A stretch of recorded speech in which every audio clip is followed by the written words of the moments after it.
Back to the next episode of Meet the Pros. This week we're meeting with Mark Levy, the tax man. He is a CPA, a CA, 20 years experience in tax. He has a master's in tax law, and he's also a CPA in the United States. And he's agreed to speak with us today concerning the subject of when parents want to lend money to their kids for the purchase of their first home. Well, there might actually be a tax implication there, and Mark's going to help explain to us what could be those ramifications down the line. So Mark, thanks so much for sharing your time with us today. So how do we avoid paying taxes? Hey, Paul. Well, firstly, what ends up happening here is we see the situation more and more. We're living in an environment where the value of homes are going up exponentially. And unfortunately, salaries are not keeping par. I read an article recently in the Financial Times that said that if real estate prices were to be frozen today, it would take anywhere from 15 to 18 years for salaries to catch up. So invariably what happens is when young couples want to acquire the first home and they go to the bank, not only do they not have perhaps the down payment to be able to put down a certain amount, but in addition, the bank says you don't qualify for the home because you don't earn enough, you don't have enough collateral and so forth. So parents graciously step in and say, let us help you out. We'll lend you the money. And, if we need to lend you our name to get you the credit, not a problem. So this sounds like an altruistic thing and there's no issue. However, as most people already know and expect to be automatic, when you sell the home that you live in, your primary residence, there's no tax. So what happens is the child, with their spouse is living in the home. They keep the home for X amount of years. And when they go to sell the home, the government comes back and says, fine, you've been living in the home, so you don't pay tax on your portion, but your parents that own a portion of the home have to pay tax on that portion because it's not their primary residence. So what happens is that when you go to the bank and you guarantee the loan, the bank demands that you be on title.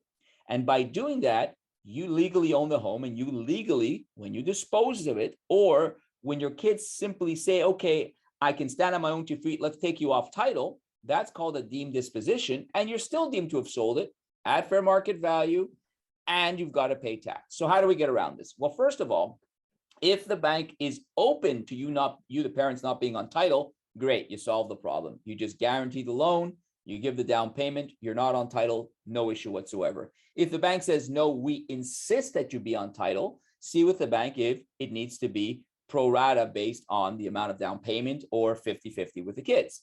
If not, suggest you'll be 1% owner. You will have to pay tax on that transfer or sale, but it'll only be 1% of the value of the home, not 50% of the value.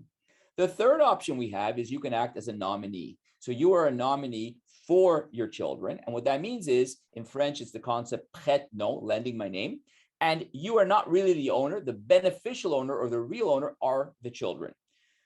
In the past, this was done with a document that was internal, and it was fine. As of 2020, Revenue Quebec has changed their procedure, and now they require that you fill out a form within 90 days of signing this agreement, failing of which what ends up happening is you've got a big old $5,000 penalty, which we want to avoid.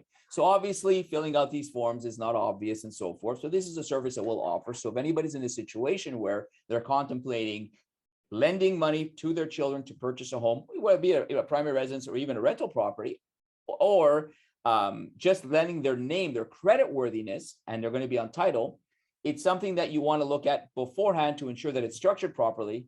Because unfortunately, when Revenue Quebec and Revenue Canada comes by knocking for the tax dollars, it's a little too late to do any kind of tax filings. So I'm here if anybody needs any help. I run a practice whereby we deal quite a lot with real estate transactions, as well as owner-managed businesses and self-employed individuals. Paul. Mark, that's some great news. Thanks so much for sharing that with us. The old expression is some no good deed can go unpunished. And this is really one of those situations where you, as a parent, you're trying to do the right thing and help your kids out. And you could be surprised at the end by having a huge tax bill by just trying to lend your kids some money to help them out. And definitely setting up your tax planning at the beginning, not at the end, is a great way to make sure that that doesn't happen. And it sounds complicated to me, and that's why we have you, because you're here to set up those pieces to make sure that on the back end, everything's taken care of. Thank you so much for taking the time to be with us today, Mark. I'm going to leave all your information attached to this video.